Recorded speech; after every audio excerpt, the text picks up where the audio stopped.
Guess what day it is? Guess what day it is, boys and girls? Guess what day? Calicalito.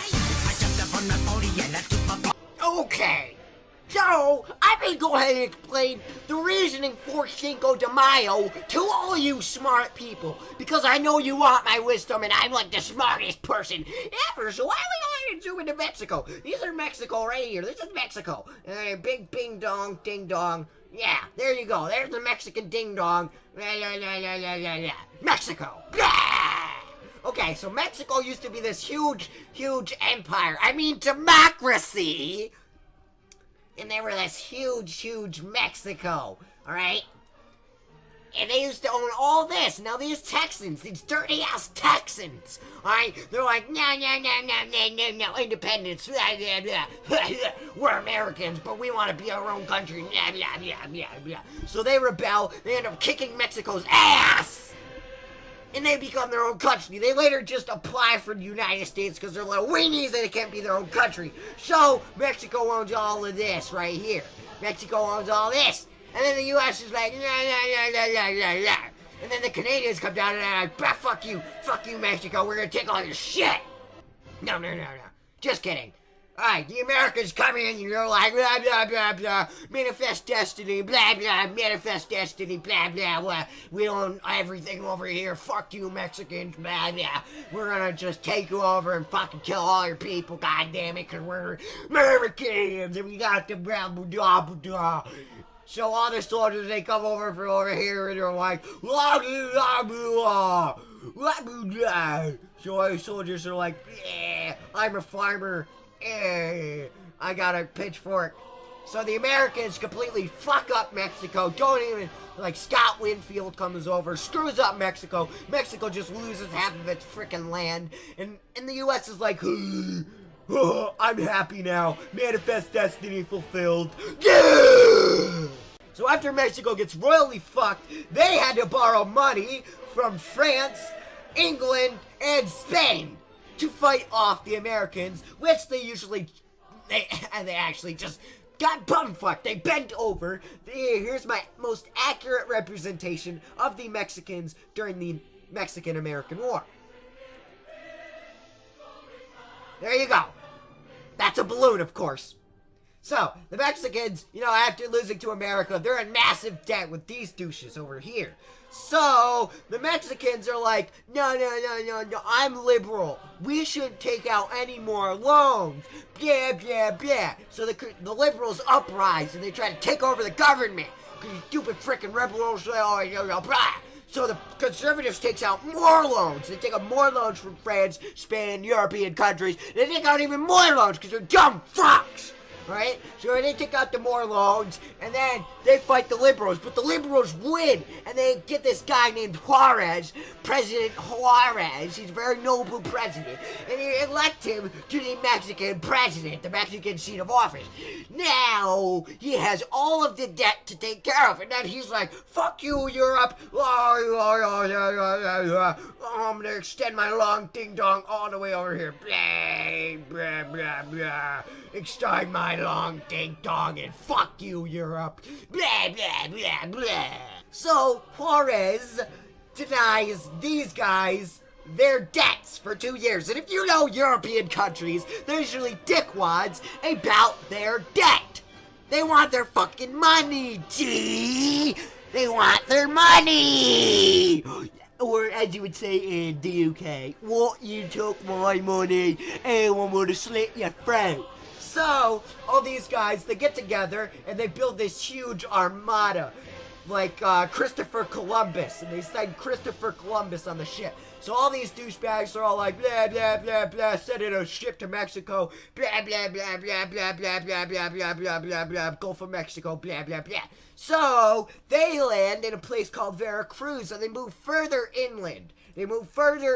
All these douchebags. Now, like 20 million of these douchebags, they die to something called yellow fever. Now, yellow fever is like, gonorrhea to North Korea, okay? So, it's a little bit like that. Now, once they're up here in Mexico City and they're ready to, debate about the politics, Where's Mexico City? Where the fuck did you go, Mexico City? I want Mexico City. Where's Mexico City? It's right there. So, they're up in Mexico City, and they're all negotiating, and then they completely bone the secretary from the UK. They bone the secretary from the UK. And she's just like, oh, I'm so helpless. Oh, no, Mexico, I'm so sorry, Mexico. Oh, don't do it, Mexico. Mexico. So they get out of there, and then the Spaniards come in, and they're like, I don't know what to do. So they go back home, too. They go back home. Everybody goes back home a failure. Except for these douchebag French people. I mean, just look at their uniforms. Look at their uniform. Look at their pants. They're wearing parachute pants. Like, they really look like Sarah Bareilles wearing parachute pants. I mean, come on. Look at them. God dang. I mean, whose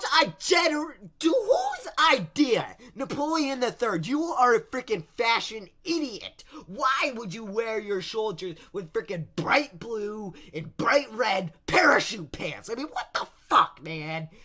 So when they're done negotiating over in Mexico City and the Mexicans are done boning their secretary, what happens is the French, they send their army over to Puebla. Now, Puebla has all these hills on top of all these forts on top of hills. Now, these are very strategically placed, and dumb French are like, oh my god, you got my baguettes over in Puebla. We gotta go take our baguette back. So the Americans don't even help the baguette famine in France because they're in a little something called a civil war. So they're like, fuck you, Monroe Doctrine. I don't give a shit about your ma. And they're like, okay, French, you can come get your baguettes right over here in Mexico. Come just take over Mexico and take all your baguettes. So the French, they get an army together, and they're like this, and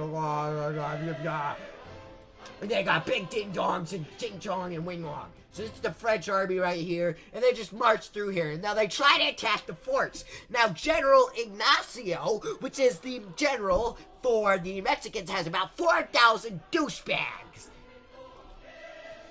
In all seriousness, these Mexican guys had pitchforks. They were fucking farmers. Aided by their native Mexicans, the Native Americans to Mexico, or the Mexican area, they all band together. So Ignacio's got 4K troops total. Most of them peasants, not seasoned regulars of the British Army in the 100 Years' War. No! But that's kind of what it's looking like here. I mean, come on. The French are getting beat by the Mexicans, and come on, they have the economy. Right now, they have the economy of frickin' Detroit. They have the economy of modern-day Detroit, and they just got beat by Mexico. So, I mean, I don't know. Dude, like, and France has, like, the frickin' infrastructure and technology and economy of, like, modern-day Texas, right? They get their asses kicked by the Mexicans. So the Mexicans are like, oh, Ignacio kicked your ass. So the Mexican president, Juarez, is like, yeah, good job, Ignacio. I'm going to give you a pat on your dick there.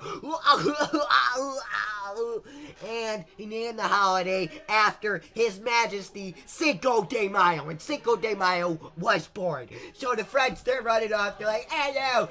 And they leave behind like 1 million baguettes. But the baguettes are lost in Puebla forever.